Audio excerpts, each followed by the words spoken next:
नासिक ग्रामीण पुलिस की बड़ी कार्रवाई, 525 किलो गांजा जब्त, एक तस्कर गिरफ्तार। चेहरे के दाग धब्बों और पिंपल से हर परेशान आइए Al Siraj skin and hair clinic, Kusumba road, Salim Nagar, Baghi Firdaus मस्जिद के बाजू में, मालेगांव। आप देख रहे हैं मानव समाचार। मैं हूं अनवर पठान।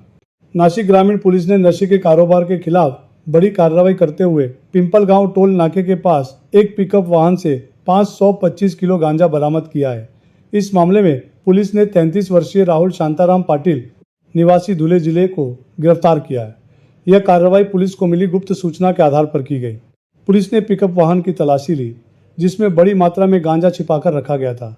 शुरुआती जांच में पता चला कि आरोपी इस गांजे को बेचने के लिए ले जा रहा था। पुलिस ने आरोपी के कब्जे से 525 किलो गांजा, पिकअप वाहन और एक मोबाइल फ़ोन जब्त किया है। जब्त किए गए सामान की कुल कीमत करीब 1,92,94,000 रुपये बताई जा रही है। आरोपी के खिलाफ NDPS एक्ट के तहत मामला दर्ज कर आगे की जांच की जा रही है।